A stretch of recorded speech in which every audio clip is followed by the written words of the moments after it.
Hey Forkers, do you want an awesome quick pad thai recipe that my wife perfected? Come right back.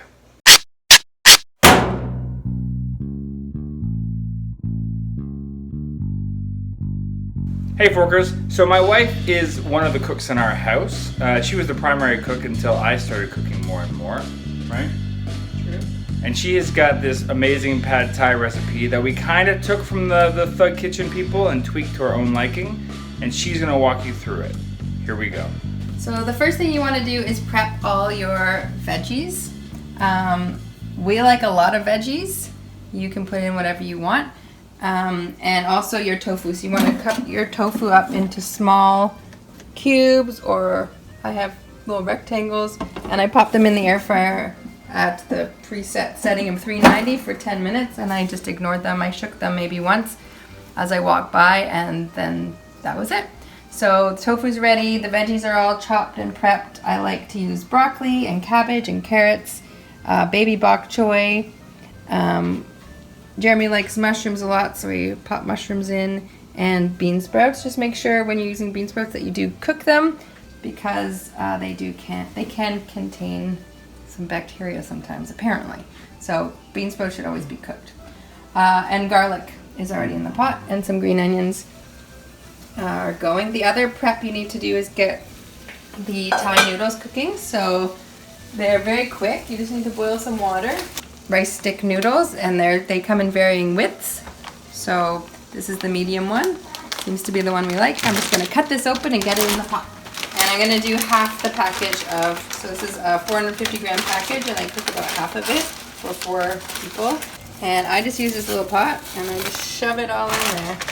Push it down. Now, if you've never used rice noodles before, they cook much quicker than Italian pasta. So just be ready to either set your timer for whatever your package tells you, or just pay close attention, or they will turn to mush quite quickly. So maybe 2 or 3 minutes in the boiling water is all they need. So to get it started, I threw the garlic in already. I'm going to put some water in so everything doesn't stick. We don't use oil very often in this house. All right, and then I just throw the veggies in. The heat's on high, and you can always adjust as needed. If you feel like it's too much heat, turn it down. And you just want everything to cook down for a few minutes. I don't even know if there's going to be enough room this time. I might have gone a little crazy. We like a lot of vegetables. But it does cook down. And look at that. Where are we going to put the noodles? Guess we'll find out. So this is how I test if the noodles are done. I pull one out of the boiling water and chomp it down. They're still a little stiff. You want them to be just tender.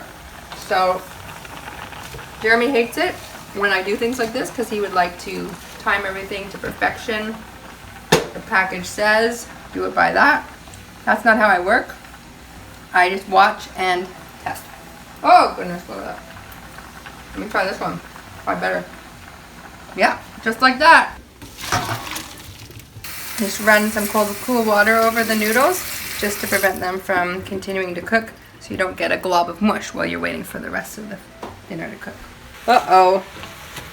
When I said a lot of veggies, I meant a lot of veggies, but I should have used a bigger pot, I guess. See what happens. I went a little crazy. For the sauce, you need some lime juice, 1/4 cup of lime juice, a 1/4 cup of tamari or soy sauce.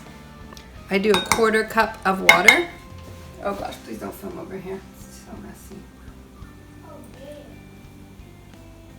This is what a real kitchen looks like, people.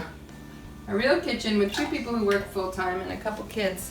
3 tablespoons of tomato paste. So this is just left over from another meal. It's really great to save. If you don't think you're going to use tomato paste in that same week or 2, then you should pop it in your freezer, because it will keep in there. We're also going to put in 1 tablespoon of rice vinegar, and we're going to add some maple syrup for the sweet factor. You can also use date puree.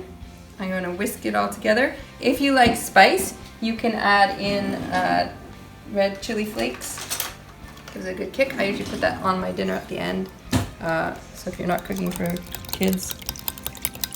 Alright, so now we're going to add the tofu. because I don't want it to miss getting all that saucy goodness on it in a minute. Next, we're gonna add the noodles and then finally just pour the sauce on top. So wish me luck in getting that all in this pot. That's seeming very small now. If your noodles have glumped together, mine are still pretty separated, but sometimes they will stick together. Don't worry, it's okay. Just run a little more water over it and they will magically separate again. So pour it in, stir it up. Sometimes we use something like this. At this point, I'm going to turn it right down. It does not need to be really hot anymore. All right, so now I'm going to add the sauce. So again, I'm just stirring it all up. Try and get the sauce coating everything. I can feel like it's all on this one side here. So stir it up. And like I said, if you like it spicy, go ahead and add some red chili pepper flakes to spruce it up, spice it up, which I like. So I like to add some chopped up cashews. You can use whatever nuts you like if you like nuts. And the red chili pepper flakes like I mentioned. So I'm ready to eat. See ya. So that was my wife's first attempt at doing a video for the site. What do you guys think? I think she did a pretty good job. If you like this dish, we love it. Please let us know in the comments below. Did you modify it? What vegetables did you use? Take photos and send them to us. We'd love to see your creations. Subscribe, comment, like, do all the things. Bye, Forkers. We're gonna eat now.